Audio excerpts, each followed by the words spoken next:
படத்துக்கு அறுவடைன்னு பேர் வச்சிருக்கீங்க. உண்மைதான். இப்போ பெஞ்சிட்டு இருக்க மழையில் போட்ட பயிரையும் கவர்ந்து பண்ண முடியல, படத்தையும் கவர்ந்து பண்ண முடியல. ஓகே. இந்த டயத்தில் அறுவடைன்னு பேர் வச்சிருக்கீங்களே, அது அறுவடை என்பது விவசாயத்துக்கு மட்டுமே நீங்கள் சொல்கிறது இல்லை. வினை விதைத்தவன் வினை அறுப்பான்.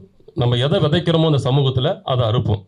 அப்படி ஒரு சம்பவம் தான் ஒரு ஃபேமிலியில் நடக்கிற சம்பவம். அது எப்படி இந்த சமூகத்தை பாதிக்குது, அது எப்படி ஒரு ட்ராவல் ஆகுங்கிறது தான் ஒரு கமர்ஷியலாக, பக்கா கமர்ஷியலாக அந்த படத்தை பண்ணியிருக்கிறோம். ராஜேந்திரன் சார், சார் இப்போ நீங்கள் சொன்னீங்க நாங்கள் வந்து ஃபஸ்ட்டு வாழ்வாதாரத்துக்கு தான் வந்து நடிக்க வர்றோன்ட்டு. இப்போ நீங்கள் பார்த்தீங்கன்னா சோஷியல் மீடியாவில் வந்து ரீல்ஸ் பண்ணுறவங்களாம் வந்து சினிமாவில் நடிக்க வர ஆரம்பிச்சிட்டாங்க. ஆனால் வந்து அவங்க வந்து ஷூட்டிங் ஸ்பாட்டில் வந்து சரியாக நடிக்கிறதுலன்ட்டு ஒரு குறையவே சொல்கிறாங்க. ஏன்னா வந்து நீங்கள் கூத்துப்பட்டிலேருந்து எல்லாமே வந்து நடிக்க வந்து கற்றுக்கிட்டு தான் வந்தீங்க. ரீல்ஸ் பண்ணுறவங்களாம் வந்து சினிமாவில் வந்தால் ஒரு அளவு வந்து, ஏன்னா அவங்களுக்கு பட்ஜெட்டும் தாண்டி போயிடுது, எல்லாமே விஷயம் போயிடுதுன்னு சொல்லிட்டு ஒரு விஷயம் போயிட்டுருக்கு. டேரக்டரோட கஷ்டம் புரியும். அதை பற்றி உங்களுக்கு சார், இது வந்து பார்த்தீங்கன்னா ரீல்ஸ் பண்ணுறதுங்கிறது வேற ஒரு ஜெனர், நடிக்கிறதுங்கிறது வேற ஒரு ஜெனர், அது மாதிரி டைரக்ஷன் அப்படிங்கிறது வேற ஒரு ஜெனர். ஒவ்வொன்றும் ஒவ்வொரு வித்தியாசமான ஒரு துறைங்க. ரீல்ஸுங்கிறது வந்து பார்த்திங்கன்னா ஒருத்தங்க பண்ணுறதை நம்ம இமிட்டேட் பண்ணி அப்படியே பண்ணணும். இது எல்லாருக்கும் வராது. இப்போது அவங்க சிரிக்கிற மாதிரி என்ன சிரிக்க சொன்னீங்கன்னா எனக்கு சிரிக்க தெரியாது, இவர் சிரிக்கிற மாதிரி எனக்கு சிரிக்க சொன்னீங்கன்னா தெரியாது. ஆனால் அவங்க அதெல்லாம் செய்வாங்க. அந்த திறமை அவங்களுக்கு இருக்கும். அந்த ரீல்ஸ் பண்ணக்கூடியவங்க நல்ல சிறப்பாக ரீல்ஸ் பண்ணுறாங்க அப்படின்னு அவங்க மேலே முழு நம்பிக்கையை வச்சு அவங்களுக்கு நடிக்கிற வாய்ப்பு கொடுக்குறாங்க பார்த்தீங்களா, அவங்களுடைய எண்ணங்கள் தவறு. அப்போது யாருக்கு என்ன வரும்னு தெரியும். இப்போது நீங்கள் நாளைக்கு லாரி வாங்குறீங்க, ஒரு பைலட்டை கூப்பிட்டு நீங்கள் லாரிக்கு டிரைவராக போடுவீங்களா? போட மாட்டீங்க. ஏன்னா அவன் ஃப்ளைட்டு தான் ஓட்ட தெரியும். லாரியோ பஸ்ஸோ இது ஒரே மாதிரியான விஷயங்களை பண்ணுறவங்களுக்கு கொடுத்தீங்கன்னா அது செய்ய முடியும். அதே மாதிரி தான் ஒரு நடிகர்னா நடிக்கிறவங்களுக்கு நீங்கள் என்ன கொடுக்குறீங்களோ அதை பார்த்து அது என்ன செய்ய சொல்கிறீங்களோ அதை பார்த்து அப்படியே நடிச்சிட முடியும். உள்ளேருந்து வரணும். அது வந்து இன்னொருத்தவங்க பண்ணது மாதிரி நம்ம பண்ணுறது கிடையாது. ஏன்னா இப்போ ஒரு படத்தில் பார்த்தீங்கன்னா ஒரு ஃப்ரேம் வச்சுருக்காங்கன்னா கேமராமேன் கிட்ட போய் அந்த காஸ்டியூமர் காட்டுவாங்க. சார் இந்த காஸ்டியூம் வந்து ஹீரோ கொடுக்க போகிறேன், இந்த காஸ்டியூம் வந்து ஹீரோயினுக்கு கொடுக்க போகிறேன், இதை வந்து கூட நிற்கிறவங்க கொடுப்பேன். ஏன்னு கேட்டால் அது எதை வேணால் கொடுத்துட முடியும்ல. எதை கொடுத்தாலும் பதிவாக தான் போகுது. என்னென்னா அந்த இடத்துல வந்து ஒரு சில வித்தியாசங்கள் தெரியணும், ஒரு சில இடத்துல மேட்சிங்காக இருக்கணும், ஒரு சில இடத்துல யூனிஃபார்மாக தெரியணும். அந்த மாதிரியான ஒரு சில விஷயங்கள் அந்த எந்த இடத்துல என்ன தேவைப்படுதோ அதை வந்து எந்த இடத்துல என்ன நடிப்புக்கு வெளியில் தேவைப்படுதோ அதை வந்து ஒரு நடிகரால் கொடுக்க முடியும், ஒரு ரீல்ஸ் பண்ணுறவங்களால கொடுக்க முடியாது. அதுலேயும் வந்து எல்லாரும் கொடுக்க மாட்டாங்கன்னு நான் சொல்லலை. அதுலேயும் சிறப்பாக நடிக்கிறவங்க இருப்பாங்க. அவங்கள பார்த்து நீங்கள் வாய்ப்பு கொடுத்தீங்க, கண்டிப்பாக இந்த கேள்விக்கு வாய்ப்பே இருக்காது. சார் நீங்கள் இப்போ சொன்னீங்கல்ல, சொல்லுங்கள். ஃப்ளைட்டு ஓட்டுறவனை வந்து லாரி டிரைவர் கூப்பிட்டு ரஜினி சார் வந்து பஸ்ஸு கண்டக்டர் தானே, அவர் நடிக்க வரலையா? சார் அவர் விஜயகாந்த் பையன் படிச்சுட்டு இருந்தார், அவர் நடிக்க வரலையா? துணை முதல்வரான உதயநிதி ஸ்டாலின் நடிக்க வரலையா? அப்போ நடிப்பு கற்றுக்கிட்டா தான் இங்கே நடிப்பு வரும்ன்றீங்களா? அப்படி நான் சொல்லலை. அதை தான் நான் அவங்ககிட்ட சொன்னேன். ஒவ்வொருத்தருக்கு அது உள்ளேருந்தே வரும், அவங்களுக்கு வந்துடும். சரிங்களா? ஃப்ளைட் ஓட்ட தெரிகிறவங்க எல்லாருமே லாரி ஓட்ட தெரிஞ்சவங்களாம் இருக்க முடியாது இல்லைங்களா? கரெக்டுங்களா? கார் ஓட்டுறவங்க, பைக்கே ஓட்ட தெரியாதவங்க கார் ஓட்டுறவங்க இருக்காங்க, 1000 பேர் இருக்காங்க. ஆனால் பைக் ஓட்ட தெரிஞ்சவங்க கார் ஓட்ட தெரியாதவங்களும் இருக்காங்க, ரெண்டுமே ஓட்ட தெரிஞ்சவங்களும் இருக்காங்க. அது மாதிரி தான். எப்போ கார்லாம் ஓட்டுற பைக் ஓட்ட மாட்டியான்னு கேட்டால் என்ன அர்த்தம்? இதோட பேலன்ஸ் வேறு, அதோட பேலன்ஸ் வேறு, அதோட ஸ்டெபிலிட்டி வேறு, இதோட ஸ்டெபிலிட்டி வேறு. ஒருத்தங்களால் எல்லாத்தையுமே செய்ய முடியும், ஒருத்தங்களால் எல்லாத்தையும் செய்ய முடியாது. ரெண்டுக்கும் வித்தியாசம் இருக்குது. ஒண்டி முன்னின்னு ஒரு படம் வந்தது, டேரக்டர் இருக்காரு. சிறு படங்கள் நிறைய வருது, ஆனால் தேட்டரில் நிற்கிறதே இல்லையா? ஆனால் நீங்கள் ப்ரெஸ் மீட் மட்டும் அடிக்கடி கொடுத்துட்டே இருக்கீங்களே. நானா? எல்லாருமே சிறு படங்களே சொல்கிறேன். நாங்களும் வந்து எடுக்கிறோம், தேட்டர் உங்களுக்கு கிடைக்க மாட்டேங்குது, எங்கேயும் பேச மாட்டீங்க சார். அது எப்படின்னு கேட்டிங்கன்னா, சின்ன படங்கள் கண்டிப்பாக வரணும் சார், வராமலாம் இருக்கக்கூடாது.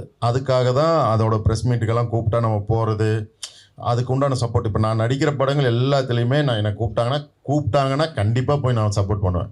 கூப்பிடாத இடத்துக்கு நம்ம போக மாட்டோம். சரிங்களா? அவங்களுடைய இப்போ நம்ம பிள்ளைய நம்ம வளர்த்தணும், நம்ம நல்ல வேலை ஆளாக்கணும்னு நம்ம நினைப்போம் தானே. அது மாதிரி ஒருத்தங்க அவங்க சக்திக்கு தகுந்த அளவுக்கு போட்டு ப்ரொடியூஸ் பண்ணுறாங்க, அவங்க படத்தை நல்லா ரீச் பண்ணுற அளவுக்கு அவங்க வந்து ப்ரெஸ் மீட்லாம் வைக்க தான் செய்வாங்க. ஆனால் அதெல்லாம் வரணும். ஏன்னா ஏற்கனவே வந்து பார்த்திங்கன்னா, நான் இதை ஓப்பனாக சொல்லணுன்னா, சினிமா துறை வந்து அழிவை நோக்கி பயணம் பண்ணிக்கிட்டு இருக்கு. அதான் சொல்லுவாங்க, காட்டில் வந்து இது அழிந்து வரக்கூடிய மிருகம், இதெல்லாம் வந்து அடுத்த ஜென்மத்தில் இருக்குது, அடுத்த ஜென்ரேஷனில் இருக்காது அப்படின்னு சொல்லுவாங்க. அந்த மாதிரி சினிமா வந்து அழிவை நோக்கி பயணம் பண்ணிக்கிட்டு இருக்குது. இதை வந்து எப்படியாவது வந்து நம்ம கொண்டு போகணும் இல்லையா? லாங் டேர்முக்கு கொண்டு போகணும், விட்டுறக்கூடாது. இப்போ இங்கே இயக்குனர் சரியாக கதைங்க எடுக்கலைன்றீங்களா தமிழ் சினிமாவில்? அப்படியெல்லாம் நான் சொல்ல மாட்டேங்க. தமிழ் சினிமா அழிவை நோக்கி தானே போகுதுன்னு சொல்லிட்டு அழிவை நோக்கி ஆல்ரெடி போகுது. ஆண்ட்ரியா கொஞ்ச நாள் முன்னாடி சொன்னாங்க மலையாளத்துல கதை எழுதி அங்கே கூட செட்டில் ஆயிடலாம் போல் இருக்குன்னாங்க. நான் அப்போ தமிழ் இங்க சினிமான்னு நான் தமிழ் சொல்லவே இல்லை. இயக்குனர்களுக்கு அந்த அளவு கெப்பாசிட்டி இல்லைன்னு சொல்ல நான் வரீங்களா? தமிழ் சினிமான்னு சொல்ல தலைவா, நான் பொதுவா சினிமா இண்டஸ்ட்ரி நான் சொல்றேன். சினி மொத்த இண்டஸ்ட்ரி industry நல்லா இருக்கு சார். மொத்தமே தமிழ் சினிமா மட்டும்தான் நலிவடைந்து கிடக்குதுன்னு ஒரு தகவல் அது வந்து பரவிட்டு பாத்தீங்கன்னா, இப்போ ஒரு தாய் இருக்கு, ஒரு தகப்பன் இருக்காரு. அந்த தாய் தகப்பனோட 10 பிள்ளைங்க இருக்குன்னா 10 பிள்ளைங்களும் ஒரே ஹைட்டு, ஒரே உயரம், ஒரே உருவத்தில் இருக்க மாட்டாங்க. ஒவ்வொருத்தரும் ஒவ்வொரு உருவத்தில் இருப்பாங்க. அதே மாதிரி தமிழ் சினிமா ஒரு உருவத்தில் இருக்கும், கன்னடா ஒரு உருவத்தில் இருக்கும். ஏன் நீங்கள் சொல்ல போனால் இதே வார்த்தையை நீங்கள் ஒரு 2 வருஷத்துக்கு முன்னாடி நீங்கள் கேட்டிருந்தீங்கன்னா கன்னடா சினிமா உலகம் தான் ரொம்ப கீழே இருக்குது அப்படின்னு சொல்லியிருப்பாங்க. சரிங்களா? ஏற்ற இறக்கங்கள் எல்லா இடத்துலையும் வர்றது சகஜம்தான். ஒரு தொழில்னா லாபம் வரும், நஷ்டம் வரும். ஒரு குழந்தைன்னா அது ஒரு குழந்தை வேகமாக வளரும், ஒரு குழந்தை குறைவாக வளரும், ஒரு குழந்தை நல்லா சாப்பிடும், ஒன்று சாப்பிட்டாலும் வளராது. அந்த மாதிரி எல்லாம் கலந்து தான் இருக்கும். அதே மாதிரி இண்டஸ்ட்ரி எல்லாம் அப்படி தான் இருக்கும். நான் சொல்கிறது மொத்த சினி இண்டஸ்ட்ரியுமே அழிவை நோக்கி பயணத்தில் தான் இருக்குது ஒழிஞ்சு இது இன்னும் மேலே வளர்ந்து வந்துருங்க அப்படின்லாம் யாரும் சொல்ல முடியாது. இதை வந்து ஆக்கப்பூர்வமாக நீங்கள் உட்காந்து ஓரமாக உட்காந்து சிந்திச்சிங்கன்னா உங்களுக்கே புரிஞ்சிடும். ப்ரொடியூசர் நீங்க லாரா இது பண்ணீங்க. ஆமா, லாரா பண்ணோம். ஓகே, ம். இப்போ படங்கள் சிறு படங்கள் நிறைய பேர் தெரியாத முகங்கள்லாம் நீங்க நடிக்க வச்சு அவங்களுக்கும் ஒரு வாய்ப்பெல்லாம் கொடுத்துட்டு இருக்கீங்க. தெரியாத முகங்கள் இல்லை, அது எல்லாம் தெரிஞ்ச முகம் தான். அவங்கெல்லாம் கவிதாலாம் பார்த்தீங்கன்னா நிறைய படம் பண்ணியிருக்கிறாங்க. அவங்களே நீங்கள் மைனாவில் படம் நடிச்சிருக்காங்க, நான் இடையில பார்த்தேன். மைனாவில் நடிச்சிருக்காங்க, தீபா பாஸ்கர் நடிச்சிருக்காங்க. உங்களுக்கு புதுமுகமாக தெரியுது. அவங்கெல்லாம் பார்த்தீங்கன்னா 40-50 படங்கள் நடித்தவங்க தான். ஆனால் தேட்டரில் சரியான ரெஸ்பான்ஸ் இல்லையே. அதே தேட்டரில் போல ஓடிடின்னு ஒரு பிளாட்ஃபார்ம் இருந்தது, OTT சிறு படங்களை விற்கலாம். ஆமாங்க. ஆனா ஓடிடி இப்போ நேரடியாக படம் எடுக்க ஆரம்பிச்சிட்டாங்க. சரிங்க. இப்போ சிறு படங்கள்லாம் என் தேட்டருக்கே போறதுக்கு வழி இல்லை, இப்போ ஓடிடிக்கும் போக முடியாத வழி கொண்டு இப்போ வராங்க. ரிலீஸ் ஆன படங்கள் பார்த்தீங்கன்னா எல்லாமே ஒரு 2 படங்கள் தவிர ஒரு 10 படங்கள் பார்த்தீங்கன்னா உங்களுக்கு சிறு படங்கள் தானே வந்திருக்குது. ஏன்னா இண்டஸ்ட்ரியை பொறுத்த வரைக்கும் வருஷத்துக்கு 5 படம் 10 படம் தான் வந்து பெரிய படம் வருது. மீதி 300 படங்கள் வந்து சிறு படங்கள் தான் வருது. இந்த சினிமாவை எப்படியாவது காப்பாற்றினாலும் வரல, எப்படியாவது ஜெயிச்சிடணும்னு தான் எல்லாரும் ஓடுறோம். இப்போ எனக்கெல்லாம் இந்த சினிமா இப்போ பிஸ்னஸ் பற்றி எனக்கு தெரிஞ்சு தான் நான் வர்றேன். எப்படியாவது ஜெயிச்சிடுவோங்கிற நம்பிக்கை தான் இல்லையா சார்? டேரக்டர் சார், அது மாதிரி உங்களை வச்சு வில்லனாவோ கேரக்டரோ ஒரு நல்ல படம் கொடுத்தாரு டேரக்டர். சரிங்க. அவருக்கு வந்து அடுத்து ஒரு படம் கொடுக்கலாம் அப்படின்னாம நீங்களே டைரக்டர் அவதாரம் எடுத்ததுக்கான ரீசன் என்ன? இல்லை இப்போ இந்த படத்தோட கதை டிஸ்கஷன்லாம் அந்த டைரக்டரையும் கலந்துக்கிறீங்களா? அறுவடை இல்லை, அறுவடை என்பது வந்து என்னுடைய களம் இல்லைங்களா? இப்போ அவர் எடுத்தது ஃபீல் குட் மூவி, ஒண்டி முடி நல்ல படம்னு எடுத்தது ஒரு ஃபீல் குட் மூவி. அது வந்து வேற ஒரு ஜானர். இது என்னுடைய கொஞ்சம் ராவாக இருக்கும். என்னன்னா இது வந்து கண்டென்ட்டு மட்டும் இல்லாமல் என்னையும் நான் ஒரு கமர்ஷியல் ஹீரோவாக காமிக்கணுங்கிறதுக்காக இது ஒரு படம். இது வந்து ஒரு திருவிழா மாதிரி இருக்கும் இந்த படம். நீங்கள் ஆரம்பிக்க பார்த்தீங்கன்னா ஏதாவது தீபாவளி பொங்கலில் வந்து ஒரு படம்னா ஒரு 4 ஃபைட்டு 4 பாட்டு காமெடி ஒரு கமர்ஷியலாக ஒரு படம் கேட்பீங்க இல்லைங்களா? அதை மாதிரி நான் வந்து இந்த படம் எடுத்திருக்கிறேன். நீங்கள் ஒண்டி முனியோட இது பார்த்தீங்கன்னா ஃபீல் குட் மூவி. இல்லை, நான் உங்களை எடுக்க வேணாம்னு சொல்லல. இது இப்போ லாரா டைப் மாதிரி. லாரா டைப் பார்த்தீங்கன்னா உங்களுக்கு வந்து ஒரு கிரைம் த்ரில்லர் சப்ஜெக்ட். இது வந்து கமர்ஷியல், பக்கா கமர்ஷியல் படமாக இருக்கும். நீங்கள் அப்புறம் இன்னொரு கேள்வி சொல்லுங்க. படத்தில் பார்த்தீங்கன்னா இப்போ ராஜசம்மன் சார் எங்களுக்குலாம் தெரியும், சாலிகிராமத்தில் அவர் பேர் புகழ் வாய்ந்தவர். அதாவது சினிமாவில் சம்பாதிச்சுட்டு எங்கேயாவது போய் தான தர்மம் கொடுத்துட்டு இருப்பாங்க. இவர் சினிமாக்காரங்களுக்கே கொடுத்துட்டு இருந்தவர்னு வச்சுக்கோங்களேன். மதியானம் வயிற்று பசி ஏறுறதுக்கு அவர் கூட இணைஞ்சிருக்கீங்க. உங்களுக்கு அந்த பண்பு ஏற்கனவே இருக்குன்னு மேல உங்கட்டும். நான் என்னோட கேள்வி அது இல்ல, நீங்க எல்லாருமே பாத்தீங்கன்னா அவரும் நடிச்சிருக்கிறாரா சார்? Fight master. ஆமா, ஃபைட் மாஸ்டர் நடிச்சிருக்கிறாரு நினைக்கிறேன். எல்லாருமே பாத்தீங்கன்னா என்ன மாதிரியே கருப்பா வாங்குத்தோங்க. இல்ல இல்ல, ஏன்னா தீபா பாஸ்கர் கூட ஒன்லி ஹீரோயின் மட்டும் தான் கலரா போதும், நம்ம எல்லாம் கருப்பு அப்படிங்கிற மாதிரி முடிவு பண்ணிட்டீங்களா? கலரா இருப்பாங்க, கவிதா கலரா இருப்பாங்க, கஜராஜ் சார் கலரா தான் இருப்பாரு, இந்த படத்துல எம்எல்ஏ கேரக்டர் ஒருத்தர் கலரா தான் இருப்பாரு. நீங்க வந்து அந்த கதையை களம் பார்த்தீங்கன்னாக்கா தருமபுரி. இன்னொன்று, தமிழர்கள் எப்போதும் கருப்பு தானேங்க. தமிழர்கள் இப்போ ரஜினிகாந்த், விஜயகாந்த், நீங்கள் தமிழர்கள் நடிகர்கள்லாம் பார்த்தீங்கன்னா இப்போ சரவணன் சார், விஜய் சேதுபதி எல்லாம் கருப்பு தானே, நிறங்கள் கிடையாது. ஒருத்தனுடைய கதாபாத்திரங்கள் வந்து அது சரியாக அமைஞ்சிருச்சுன்னா கலரை யாரும் பார்க்க மாட்டாங்க, கதையை தான் பார்ப்பாங்க. இளையராஜா சார் கூட கலரை பார்க்குறீங்களா இல்லை இசையை பார்க்குறீங்களா? இசையை தானே பார்க்குறீங்க. அதுதான். ஏன்னா என்னை பற்றி தெரியாது உங்களுக்கு இல்லையா? ஏன்னா என் படத்துடைய பாடல்கள்லாம் பார்த்தீங்கன்னா சிறப்பாக வந்திருக்குன்னு சொன்னேன். லிரிக்ஸ்லாம் நீங்கள் கேட்டிங்கன்னா ரொம்ப ஃபென்டாஸ்டிக்காக வந்திருக்குது. நான் பெரிய இப்போ என்னென்னா, இப்போ நான் பார்க்கும்போது என்னுடைய காலகட்டங்களை பார்க்கும்போது நான் 95 பார்த்தீங்கன்னா தீபாவளிக்கு 6 படம் வரும். 6 படத்துலையும் இளையராஜா சார் தான் மியூசிக் வரும். எல்லா படத்துலையும் 6 பாட்டு இருக்கும், ஹிட்டாக இருக்கும். 6 படத்துலையும் பார்த்தீங்கன்னாக்கா ஃபைட்டும் சூப்பராக இருக்கும். அன்னைக்கு 6 படமும் நம்ம படத்தை நம்ம பார்த்தோம். இன்றைக்கி வர்ற படங்களை பார்த்தா தீபாவளிக்கு வந்த படங்களை ஒரு படம் போய் பார்க்குற மாதிரி கூட இல்லை. இன்றைக்கி சூழல் இருக்குது. ஏன்னா மியூசிக் டேரக்டர்லாம் இருக்கிறாங்க, ஆனால் அவ்வளோ ஒரு பாடல்கள் கொடுக்குறது ரொம்ப சிரமமாக இருக்குது. என்ன காரணம் வருது தெரியல எனக்கு. ஏன்னா நிறைய பயணங்கள் பண்ணாதான் நமக்கு வந்து நிறைய கிடைக்கும். எல்லாம் ரூமில் உட்காந்துக்கிட்டே நம்ம விஷயத்தை தேடினா கண்டிப்பாக கிடைக்காது. நிறைய பயணப்படும் பொழுது தான் நமக்கு வந்து கற்பனைகளும் சில விஷயங்களும் நமக்கு உருவாகும். நீங்கள் சொல்கிறத பார்த்தா அடுத்த மியூசிக்லேயும் இறங்கிடுங்க போட்டிருக்கு. இல்லை சார், என்ன அப்படி இல்லைங்க. நமக்கு அதுவும் தெரிஞ்சதுன்னா நம்ம விளையாடி பார்க்கணும். இன்னொருத்தவங்க எனக்கு களை அமைச்சு கொடுக்கல. இது என்னுடைய களத்தில் வந்து அதை நான் வந்து என்னுடைய மணி தான் போடுறேன், ஓன் ரிஸ்க்கு தான் நான் எடுக்கிறேன். அதுவும் எனக்கு கற்றுக்கிட்டு தான் இருக்கிறேன். அதுவும் தெரிஞ்சால் கண்டிப்பாக பண்ணுவேன் சார். இப்போ நிறைய பெரிய பெரிய படத்துக்குலாம் வந்து ஹீரோயின் வந்து ப்ரமோஷனுக்கு வரமாட்டாங்க. சரிங்க. சிறு படத்துக்கும் வரமாட்டாங்க. சரிங்க. பார்க்குறீங்க, ஏன்னா உங்கள் படத்துக்கே ஹீரோயின் வரல, எதனால வரல, ஏன் வரல? இது வந்து இது திடீர்னு எனக்கு டாக்டர் போட்ட கொடுத்தாங்க. திடீர்னு சொன்னாலும் அவங்க பாம்பேயில் இருக்கிறாங்க, அதெல்லாம் வர முடியல. ஆடியோ லான்ச்சில் அவங்கள கண்டிப்பாக வருவாங்க. போன மாதம் கோயம்புத்தூரில் ப்ரெஸ் மீட்டு கண்டிப்பாக வச்சுருந்தா அவங்க நல்லாவே ப்ரெஸ் மீட்டுக்கு கொடுத்தாங்க. அவர் சக்தி சாரணம் சாருக்கு தெரியும். நீங்கள் அதை பார்க்கலீங்களா?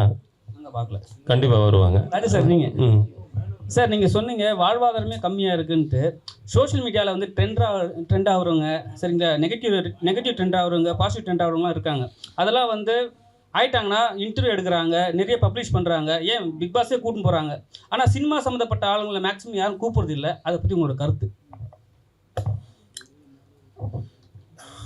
நான் சொல்கிறேன், நீங்கள் முன்னாடி கேட்ட கேள்விக்கு உண்டான ஒரு சின்ன பதிலையும் இப்போவும் சொல்லிடுறேன், இந்த இடத்துலையும் பதிவு பண்ணிடுறேன். என்னென்னா, நீங்கள் ஏன் ரீல்ஸ் எடுத்தவங்களுக்கு அவங்கள ஏன் கூப்பிட்டு நடிக்க வைக்கிறாங்கன்னு கேட்டிங்க இல்லையா?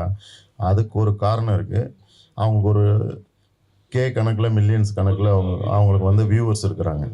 அந்த வியூவர்ஸ் வந்து நம்ம படத்தை பார்ப்பாங்கன்னு ஒரு மாயை இவங்க மனசுக்குள்ளே இருக்குது. கிடையவே கிடையாது. என் பாக்கெட்டுக்குள்ளே 10 லட்ச ரூபா இருந்தால் நான் உங்களுக்கு தரப்போகிறேன்னா கண்டிப்பாக தரமாட்டேன். 10 லட்ச ரூபா வச்சுருக்கவங்க கூட இருக்கங்கிறதுல உங்களுக்கு எந்த பெருமையும் கிடையாது. ஏன் எனக்கு ₹1 ஒரு டீ வாங்கி கொடுப்பான் அப்படின்னு சொல்கிறதுல உங்களுக்கு பெருமை. இப்போ உங்களுக்கு நான் நண்பனாக இருக்கேன்னா நான் உங்களுக்கு ஒரு டீ வாங்கி கொடுத்தேன்னா அதில் உங்களுக்கு ஒரு சந்தோஷம் இருக்குது, அதில் ஒரு திருப்தி இருக்குது. என் கூட நீங்கள் பழகலாம், நானும் உங்கள் கூட பழகலாம். சரிங்களா? என் பாக்கெட்டில் 10 லட்ச ரூபா வச்சுட்டு இருந்துட்டு ₹1 உங்களுக்கு நான் செலவு பண்ணாமல் இருக்கிறதுல என் கூட இருந்து உங்களுக்கு என்ன பிரயோஜனம் இருக்குது? எதுவுமே கிடையாது. இதை வந்து நம்ம சமூகத்தில் எத்தனையோ பேர் பண்ணுறதை பார்த்துருக்கோம். இவன் அத்தனை கோடி வச்சுருக்கான், இத்தனை கோடி வச்சுருக்கான், அவன் பின்னாடி அலைஞ்சவங்களாம் எத்தனையோ பேர் ஒன்றுமே இல்லாமல் போயிருக்காங்க. நம்ம கண்ணு முன்னாடி பார்த்துருக்கோம். அதெல்லாம் யாருன்னு நம்ம சொல்ல வேண்டாம். இல்லை சாய், நான் சொல்கிறதெல்லாம் 10 வருஷத்துக்கு முன்னாடி நான் சொல்கிறேங்க. ஏங்க பாவம். சரிங்களா? என்னமோ பண்ணிட்டு போயிருக்கிறாங்க. 10 பைசா பிரயோஜனம் இல்லாது. அதே மாதிரி கணக்கில் மில்லியன்ஸ் கணக்கில் உங்களுக்கு வந்து சப்ஸ்கிரைபர் இருக்காங்கங்கிறக்காக அவங்கள வச்சு நீங்கள் படம் எடுத்தால் கண்டிப்பாக ஓடுமான்னு கேட்டிங்கன்னா தெரியாது. ஏன்னா செல்போனில் ரீல்ஸ் பார்க்குறோம், செல்போனில் படம் வந்தால் தான் பார்ப்போம். இந்த வாரம் ஐபிஎல்னு ஒரு படம் வந்தது, சரிங்களா? அதில் வந்து டிடிஎஃப் வாசன் தான் வந்து ஹீரோ. அவருக்கு மில்லியன் கணக்கில் வந்து சப்ஸ்கிரைபர் இருக்காங்க, ஃபாலோவர்ஸ் இருக்காங்க. ஆனால் அவர் படமே ஓடல. இது நீங்கள் வந்து சொன்ன ரிசல்ட்டு. நான் வந்து இதனால தான் இது ஓடலன்னு நான் சொல்லலை. சத்தியமாக எனக்கு டிடிஎஃப் வாசன் நடித்த படம் ரிலீஸ் ஆகிருக்குன்னு கூட எனக்கு சத்தியமாக தெரியாது. ஏன்னா சினிமா நாலேஜ் எனக்கு ரொம்ப கம்மி வச்சுங்களா. என்ன தெரியுங்களா, நீங்கள் சப்ஸ்கிரைபர் அவ்வளோ இருக்கிறாங்க, அவங்க பார்ப்பாங்கன்னு நினச்சிங்கன்னா கண்டிப்பாக உங்கள் படம் வந்து எடுத்து நீங்கள் யூடியூப்பில் போட்டிங்கனாலோ இல்லாட்டி நீங்கள் வந்து இன்ஸ்டாவில் ரீல்ஸாக கன்வெர்ட் பண்ணி போட்டிங்கன்னா கண்டிப்பாக அதை பார்ப்பாங்க. ஆனால் தியேட்டரில் ரிலீஸ் பண்ண பார்ப்பாங்களான்னா கண்டிப்பாக பார்க்க மாட்டாங்க. டிவியில் படம் பார்க்குற கூட்டம் வேறு, செல்ஃபோனில் பார்க்குற கூட்டம் வேறு, தியேட்டரில் பார்க்குற கூட்டம் வேறு. சரிங்களா? இப்போ நீங்கள் இப்போ கேட்டிங்களா, அது என்ன கேட்டிங்க?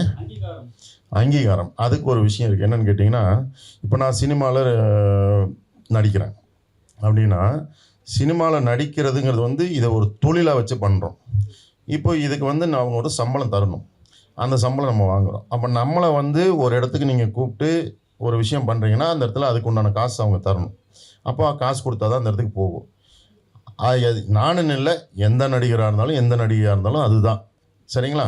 இது உங்களுக்கு தெரியாத விஷயம் கிடையாது.